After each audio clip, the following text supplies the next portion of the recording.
Selamat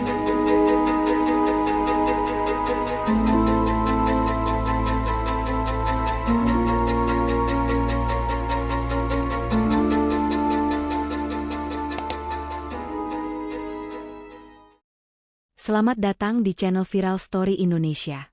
Jangan lupa like, komen, dan subscribe untuk mengetahui episode selanjutnya. Kisah kali ini menceritakan tentang seorang kiai bernama Kiai Samudra yang datang ke desa, mengaku ingin menyebarkan dakwah dan membimbing masyarakat. Warga menyambut hangat karena merasa desa butuh sosok spiritual. Ia mulai mengisi pengajian, membuka majelis, dan perlahan menjadi tokoh paling dihormati. Namun, seorang sesepuh desa, Mbah Wiryo, merasa ada yang janggal dari aura sang kiai. Apa yang akan terjadi selanjutnya? Tonton video ini sampai akhir.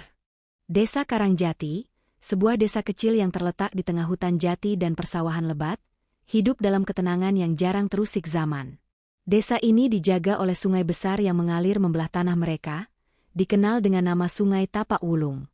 Di sanalah, menurut kisah para leluhur, bersemayam seekor buaya raksasa yang bukan sembarang hewan.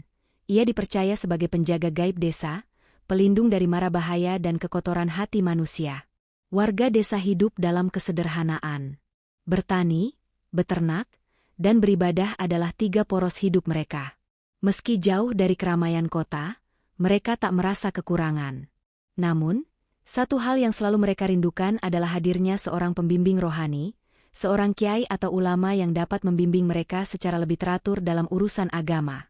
Maka ketika suatu hari seorang pria berjubah putih dengan sorban hijau datang menunggang kuda putih ke desa mereka, penduduk menyambutnya bak penyelamat. Pria itu memperkenalkan diri sebagai Kiai Samudra, seorang pengembara spiritual yang mengaku mendapat bisikan ilham untuk menetap dan berdakwah di Karangjati. Kata-katanya manis, suaranya berat namun menenangkan, dan setiap kalimat yang keluar dari mulutnya seolah penuh hikmah. Desa ini indah, katanya dalam pertemuan pertamanya di balai desa, tapi saya lihat, cahaya iman di sini masih redup. Izinkan saya menyalakan pelita itu. Kepala desa, Pak Carik Harun, serta para tokoh masyarakat langsung setuju. Mereka mempersiapkan tempat tinggal untuk sang kiai, memberinya rumah di pinggir desa yang menghadap langsung ke Sungai Tapak Wulung, tempat yang selama ini dianggap keramat dan tak sembarangan dijadikan tempat tinggal. Namun karena Kiai Samudra mengaku tak takut dan bahkan merasa tertarik tinggal di sana, warga pun menurut. Dalam waktu singkat, Kiai Samudra membuka pengajian rutin setiap malam Jumat. Warga berbondong-bondong datang, dari yang tua sampai remaja. Ia mengajarkan berbagai hal, tentang amal, tentang kematian, bahkan hal-hal gaib yang membuat warga tercengang. Ia sering bercerita tentang jin, makhluk halus, dan malaikat, seakan ia sendiri pernah bertemu dengan mereka. Ilmu saya bukan dari kitab saja, katanya suatu malam, tapi juga dari perjalanan ruhani yang panjang. Saya pernah bertapa di Laut Selatan, menimba ilmu di Gua Hira, dalam mimpi saya. Mereka yang mendengar hanya mengangguk, tak ada yang berani bertanya lebih jauh. Keberaniannya tinggal di dekat Sungai Keramat justru dianggap sebagai bukti bahwa ia bukan orang sembarangan. Namun tak semua warga merasa yakin. Mbah Wiryo, lelaki tua renta yang tinggal di ujung desa, mulai merasa ada yang tidak beres. Ia adalah satu dari sedikit orang yang masih menyimpan cerita lama tentang buaya penjaga. Ia tahu bahwa makhluk itu bukan buaya biasa, melainkan semacam perwujudan dari leluhur desa yang menjaga keseimbangan antara dunia manusia dan gaib. Ia juga tahu bahwa makhluk itu murka jika ada manusia yang menodai kesucian tempat tinggalnya. Mata orang itu terlalu tenang, gumam Mbah Wiryo pada cucunya, sambil menatap dari kejauhan saat Kiai Samudra lewat di depan rumahnya. Terlalu tenang seperti air yang menyimpan arus deras di dasarnya. Cucunya hanya tertawa kecil, menganggap Mbah Wiryo terlalu curiga. Namun kecurigaan Mbah Wiryo bukannya tanpa alasan. Dalam hitungan minggu, ia mendengar beberapa cerita aneh. Ada warga yang mengaku diminta Kiai Samudra menyerahkan sebagian hasil panen sebagai wakaf rahasia. Ada pula pemuda desa yang mengaku bermimpi didatangi sosok berjubah hijau yang menuntut janji setia. Semuanya terdengar samar, tapi membuat dada Mbah Wiryo makin berat. Ia mulai menyendiri, kembali membaca kitab-kitab lama warisan ayahnya yang dulu juga seorang penjaga adat desa. Di antara lembaran lusuh itu, ia menemukan satu kalimat yang membuat bulu kuduknya berdiri. Jika cahaya yang datang membawa kegelapan, penjaga sungai akan membuka mata. Dan sungai, katanya, tak pernah tidur selamanya. Awalnya, semua terasa damai. Kiai Samudra menjadi cahaya baru bagi desa Karangjati. Suara azan mulai terdengar lebih merdu dari surau, pengajian ramai, dan anak-anak desa mulai menghafal doa-doa yang sebelumnya asing bagi mereka. Namun, seiring waktu, sesuatu yang samar mulai terasa. Dakwah yang semula menyejukkan perlahan berubah menjadi sesuatu yang janggal, tapi tidak semua orang sadar. Kiai Samudra mulai memasukkan ajaran-ajaran yang terdengar asing bagi telinga warga. Ia mulai mengatakan bahwa tidak semua amal bisa sampai kepada Tuhan kecuali melalui jalur khusus yang hanya bisa dibuka olehnya. Jangan salah, ucapnya pada suatu pengajian malam Jumat. Zaman ini zaman fitnah. Ilmu biasa tak cukup. Kalian butuh guru yang punya karomah, dan saya diutus untuk itu. Ia menyebut dirinya sebagai wali akhir zaman. Ia mulai menuntut warga untuk memberi sedekah khusus setiap malam Jumat Kliwon. Bukan untuk masjid atau anak yatim, melainkan ke dirinya langsung. Alasannya, ia butuh energi amal, agar bisa menjaga desa dari gangguan makhluk halus dan sihir yang katanya kerap menyerang dari luar. Tak sedikit yang percaya. Para petani menyisihkan beras dan uang, para pedagang mengantarkan hasil jualannya ke rumah sang kiai. Mereka yang menolak atau sekadar mempertanyakan perintahnya, mendadak jatuh sakit atau mengalami kejadian aneh. Seorang pemuda bernama Yanto pernah menolak memberikan sedekah karena curiga. Beberapa malam kemudian, anak perempuannya kerasukan dan menyebut nama Kiai Samudra sambil menangis. Setelah keluarganya meminta maaf dan memberikan sesajen sesuai petunjuk sang kiai, anaknya sembuh. Dari sinilah ketakutan mulai tumbuh. Kiai Samudra juga mulai menebar ajaran yang menyimpang dalam hal akhlak. Ia menyuruh murid-murid lelakinya untuk menyerahkan istri mereka sementara, demi menyempurnakan ilmu batin.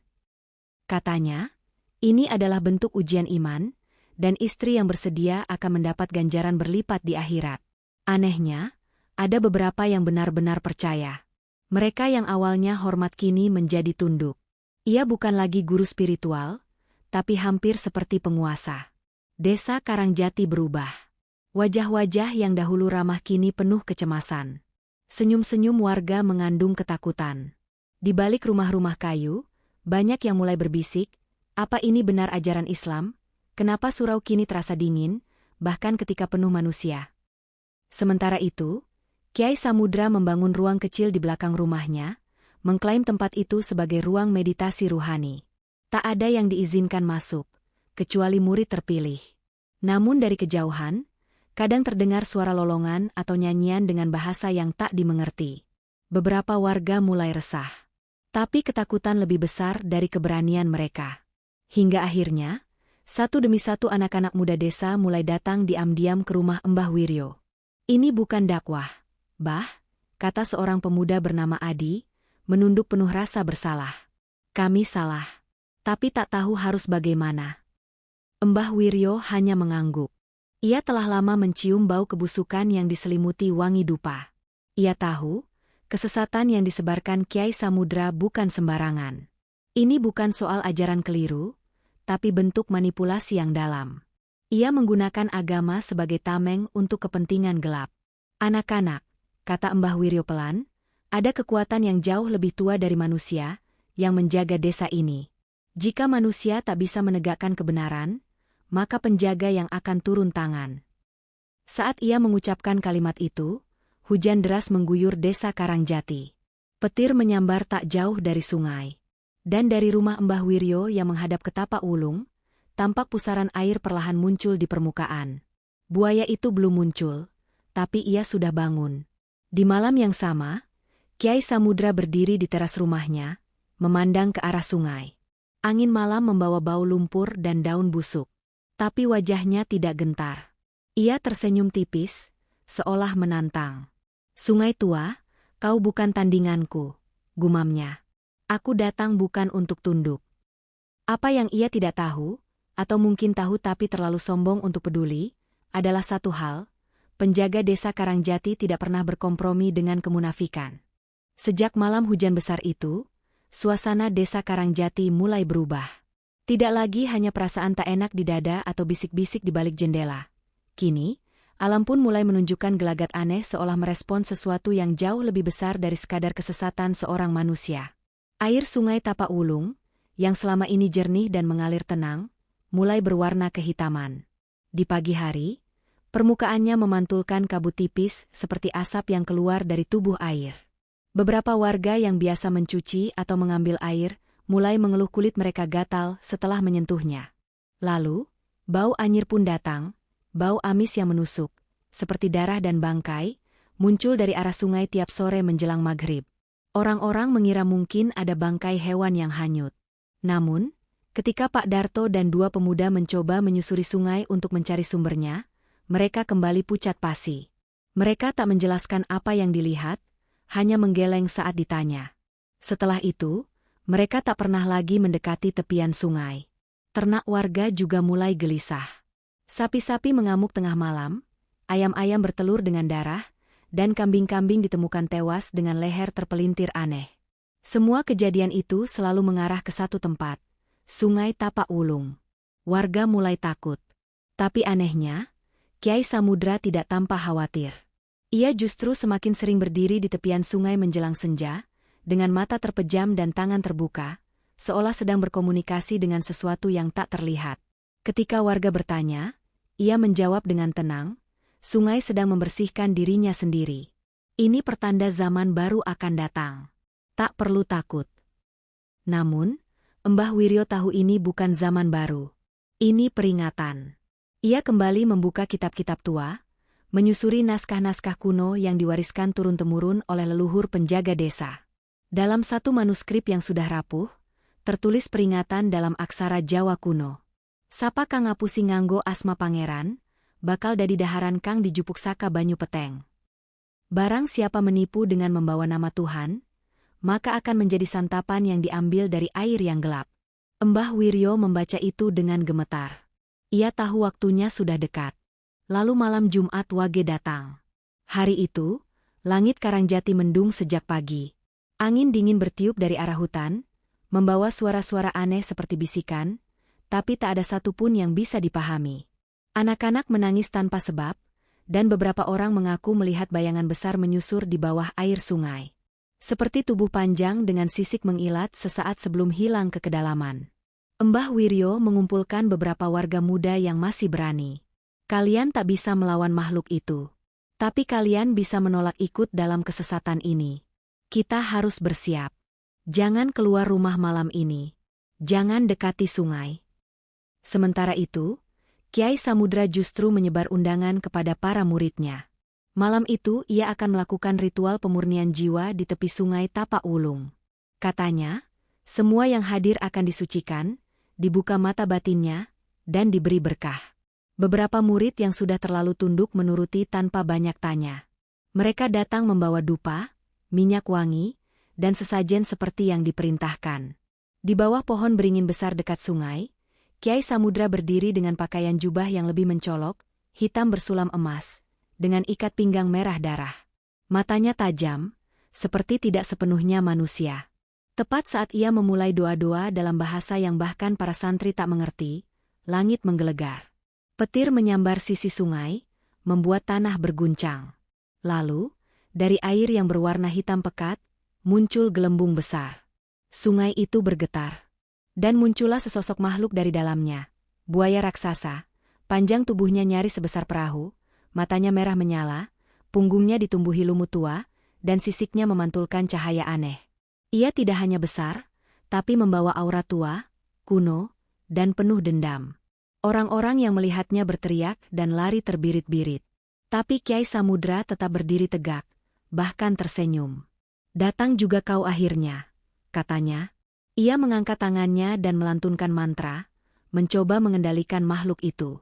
Tapi sang buaya hanya diam sejenak, lalu mengaum keras, suara yang mengguncang dada siapapun yang mendengarnya. Air sungai seketika naik seperti ombak dan menyapu altar sesajen.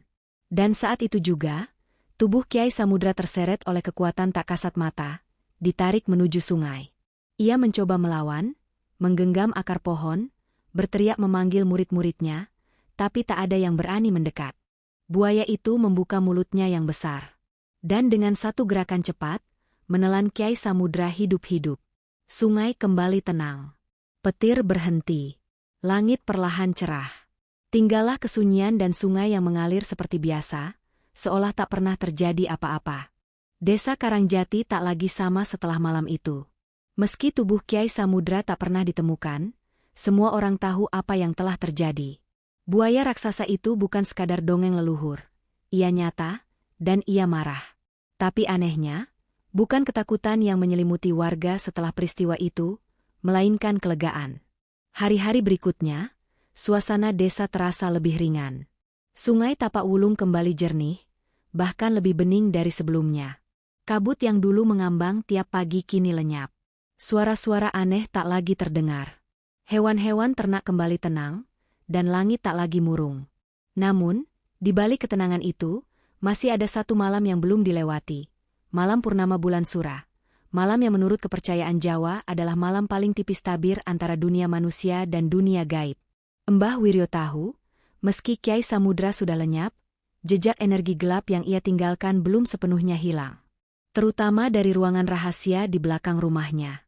Maka, bersama beberapa pemuda yang kini mulai percaya sepenuhnya pada Mbah Wiryo, mereka mendatangi rumah sang Kyai untuk membersihkan dan menutup tempat itu.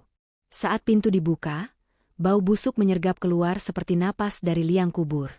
Di dalamnya, ruangan sempit yang ditutupi kain hitam menyimpan banyak benda ganjil. Boneka jerami menusuk, jimat berisi tulisan asing, dan mangkuk batu yang di dalamnya masih ada sisa darah kering. Di sudut ruangan tergantung foto-foto warga desa, sebagian sudah terbakar setengah. Mbah Wiryo bergetar melihatnya.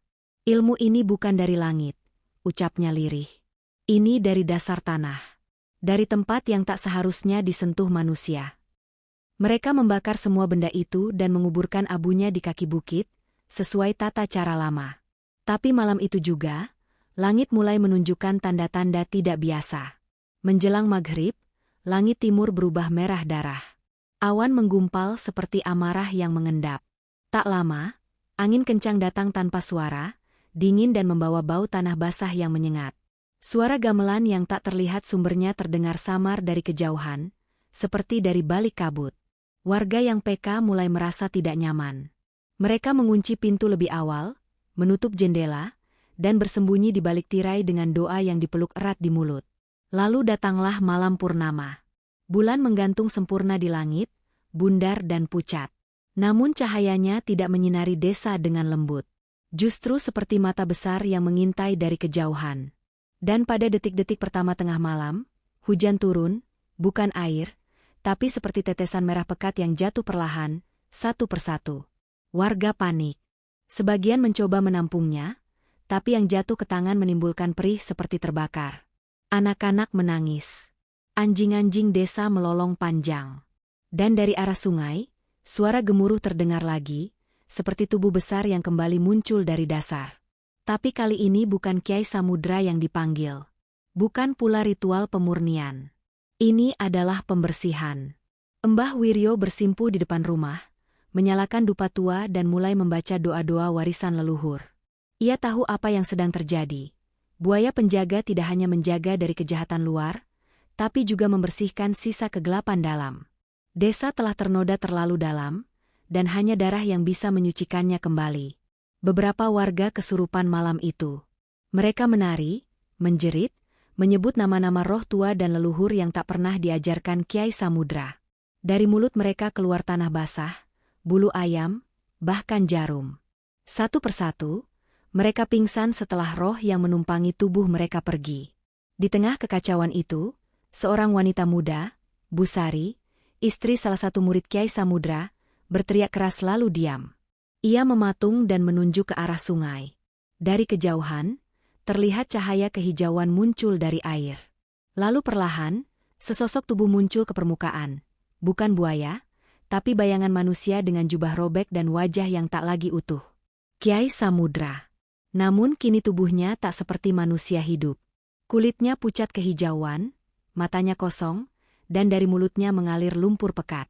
Ia melangkah perlahan ke daratan, Tapi hanya beberapa meter sebelum tubuhnya seakan ditarik kembali oleh tangan-tangan tak terlihat dari dalam sungai. Ia menghilang sambil berteriak lirih, seperti memohon maaf atau mengutuk.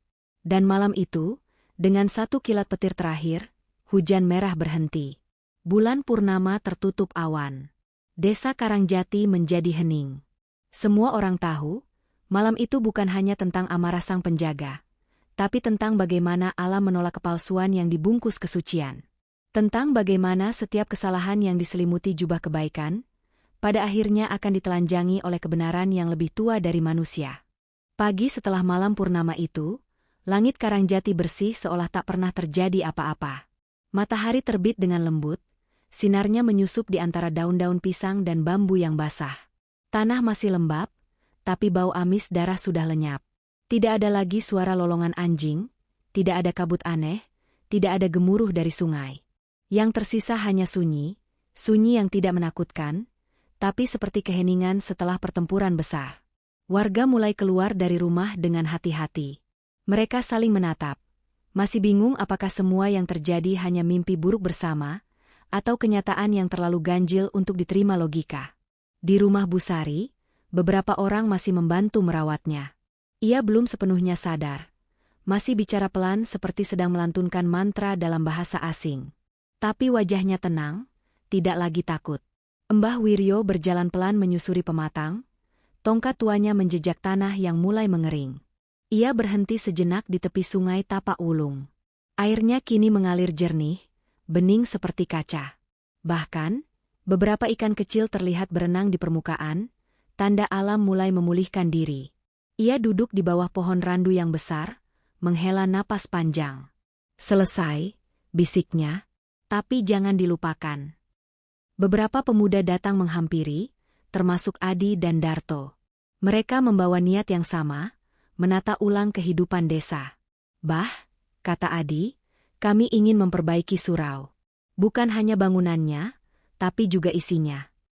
Mbah Wiryo menatap mereka, matanya tajam tapi penuh harap.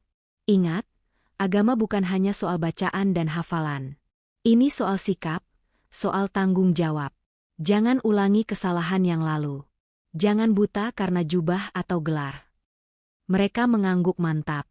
Selama beberapa minggu berikutnya, desa Karangjati perlahan berubah. Surau dibersihkan, bekas dupa dan kain hitam dibuang. Kitab-kitab ajaran yang menyimpang dibakar, digantikan dengan mushaf dan buku-buku tafsir yang benar. Pengajian kembali digelar, namun kali ini tidak dipimpin satu orang saja. Semua warga dilibatkan, agar tak lagi ada yang bisa memonopoli kebenaran. Mereka juga membentuk kelompok ronda malam bukan hanya untuk keamanan, tapi juga sebagai ruang kebersamaan. Di pos ronda, mereka berbicara, saling mendengarkan, dan tak lagi mudah percaya pada kata-kata indah yang diselubungi keserakahan. Makam Kiai Samudra tidak pernah dibuat. Tidak ada jenazah, tidak ada tempat ziarah. Tapi warga sepakat untuk membangun batu peringatan kecil di tepi sungai, bertuliskan, "Jangan sembunyikan nafsu di balik nama Tuhan." Batu itu berdiri sederhana, tapi setiap orang yang lewat akan membaca dan merenung. Suatu hari, Busari akhirnya sadar sepenuhnya. Ia menangis lama di pangkuan ibunya. Ia menceritakan semuanya, bagaimana suaminya berubah setelah berguru pada Kiai Samudra, bagaimana ia dipaksa menyerahkan kehormatannya dengan dalih keimanan, dan bagaimana ia menyimpan semua rasa sakit itu demi menjaga nama baik. "Sekarang aku tahu," katanya dengan suara serak, "Tuhan tak pernah memerintahkan yang menjatuhkan martabat manusia." Kesaksian Busari menjadi pemantik semangat warga untuk terus mengingat bahwa agama adalah cahaya, bukan alat kegelapan. Mbah Wiryo, yang usianya makin uzur, memilih tinggal di pinggir desa, menyerahkan peran ke tokoh-tokoh muda. Tapi ia tetap menjadi rujukan, bukan sebagai kiai atau guru besar, melainkan sebagai penjaga nilai. Beberapa tahun kemudian, desa Karangjati tumbuh menjadi desa yang damai, mandiri, dan terbuka. Mereka tidak lagi mencari-cari orang sakti, tapi saling mendukung dan menjaga satu sama lain. Generasi muda diajarkan agar beragama dengan hati yang jernih, bukan dengan rasa takut. Sungai Tapak Wulung tetap mengalir, menjadi urat nadi desa. Tidak ada lagi kejadian aneh. Tapi warga tahu, di kedalamannya, Sang penjaga tetap ada. Ia tidak lagi marah, karena desa telah kembali pada keseimbangan. Setiap bulan Sura, warga mengadakan sedekah bumi, bukan untuk memuja makhluk halus, tapi untuk bersyukur atas pelajaran yang pernah mereka alami. Di acara itu, mereka tidak hanya makan bersama, tapi juga membaca kembali kisah kelam masa lalu, tentang Kiai Samudra, tentang kebohongan yang dibungkus agama, dan tentang buaya penjaga yang tak bisa disuap oleh ayat suci. Cerita itu diwariskan kepada anak-anak, bukan untuk menakuti, tapi agar mereka tumbuh dengan kesadaran bahwa iman bukan soal tunduk pada manusia, tapi soal menjaga cahaya di dalam diri. Dan dalam sunyi malam, kadang terdengar suara air bergolak lembut di sungai. Bukan tanda ancaman, tapi seperti sapaan lembut dari sang penjaga, bahwa ia masih di sana, diam, tapi terjaga. Terima kasih sudah menonton video ini. Sampai jumpa di video selanjutnya.